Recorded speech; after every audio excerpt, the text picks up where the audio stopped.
Okay, in this lesson we're going to continue on working with circles, but we're going to be using the circumference and the area formulas to calculate arc length and then the sector areas of the circles. So that might be somewhat new for some of us. The arc length is a portion of the circumference, and the sector area is a portion, obviously, of the area of a circle. So we're going to be using those two formulas. Again, we're going to be using circumference formula, and then we're also going to be using the area formula. But in each of these cases, we're going to be calculating a portion of that. So we need to think back to our information we used with ratios and percents. When we were dealing with proportions, we put part over whole.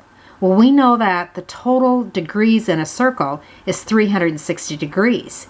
So we're going to be putting that portion over 360 to calculate our portion. So what I'm doing is I'm circling the portion of our formula. Okay, so this is your central angle here, which is, I'm kind of looking like I'm making a double arc there, which carves out this portion of the circumference.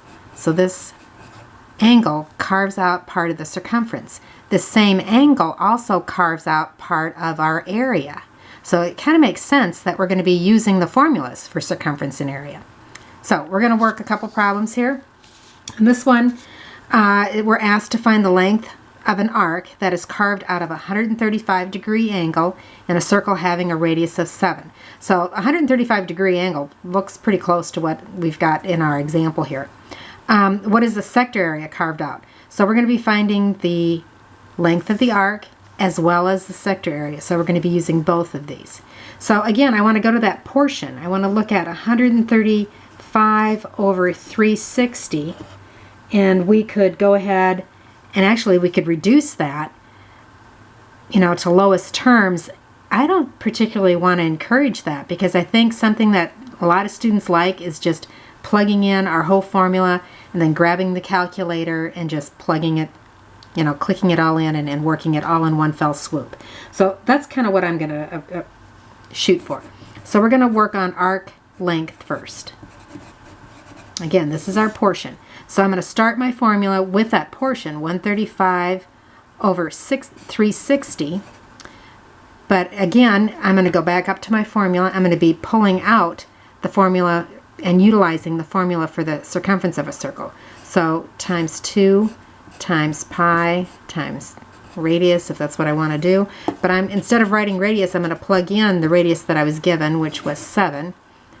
So when I plug all that in, actually I'm going to draw the line all the way across here. Because what you can do is you can go to your calculator then, and you can just plug in 135 times 2 times 3.14, so you can substitute 3.14 in here for pi, times 7, and then divide by 360. So again, I'm just going to write it down. 135 times 2 times 3.14 times 7, and then divide by 360. That's what you would plug into your calculator. And you should end up with an arc length of 16.5 units. That tends to be the fastest way. So then we're going to move on to sector area. And again, we've got the same portion, 135 over 360. But I'm going to be plugging into pi r squared for our area. I'm going to plug in 3.14 for pi. Then our radius squared would be 7 squared, and I'm going to draw that line all the way across there. So again, you're going to have to recognize, I'm doing a couple steps at a time. I need to start here because PEMDAS, our order of operations, says we need to start with that exponential expression first. So start there. So I'll put in 7 squared on my calculator. I'm going to go 7 squared. Then I can work my way backward, 3.14 times 135, and then divide by the 360. The last thing I need to do is divide by the 360. I should end up with an area, sector area, of 57.4 units squared. That tends to be the fastest way for students to work sector area as well as arc length. And I kind of like it because when you move forward and we start dealing with spheres and, you know, pyramids and cones, we have some formulas where it's just much easier just to write it all down, grab the calculator, and plug it all in all at once rather than working in stages. Okay, this next part is new to many students. We need to start learning about radians. A radian is the metric unit for angle measure. So rather than, you know, looking at an angle measure up here and identifying, you know, 135 degrees, we're going to identify it as in radian terms. So that's what's new for most of us. Radian is the measure of an angle whose sides are the radius, central angle, just like we were doing before, and whose intercepted arc is equal to the length of the radius. So if I was drawing a picture of a circle here and just drew, you know, any kind of an arc here with two radius, a radian looks a lot, it really is an arc. A radian is the measure of the arc that is equal to the radius. So I've kind of drawn it kind of looks like a pie-shaped equilateral triangle here where I have one edge that is curved because that's what it is, but that curved edge is equal in length to the two radius or the two other sides of that triangular pie shape. Okay, so that's really what a radian measure is. And just generally, students kind of like to know about what that angle measure is. It's equal to about 57.3. So you think about that, that's, you know, about a third of a semicircle, or 1/6 of our entire circle, because our entire circle has 360 degrees. This is a little less than 60, so that's kind of putting things in perspective. Actually, if I would draw a diameter across here, I would have this is not drawn to scale by any means. I would have a little more than 3 of these radians along that outer edge. So it's just kind of giving you some perspective. So basically, we're going to use this information that 1 radian is equal to 180 degrees over pi times radian. And so that really should look kind of familiar. That's somewhat of a unity fraction for us, that this is equal to 1 radian. So 180 over pi times radian is equal to 1. So we're going to use that concept of a unity fraction as we convert from degrees, or from radians to degrees, and then from degrees to radians. So here is our unity fraction. When we are trying to convert from radians to degrees, we're going to multiply by this equality statement. So I'm going to take that at 1.5 radian. We want to convert this to degrees and figure out how much that is.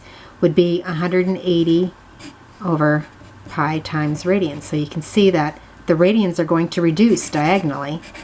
So I would be going to my calculator and saying 1.5 times 180, and then I would divide by my pi, 3.14, and I should end up with 86 degrees.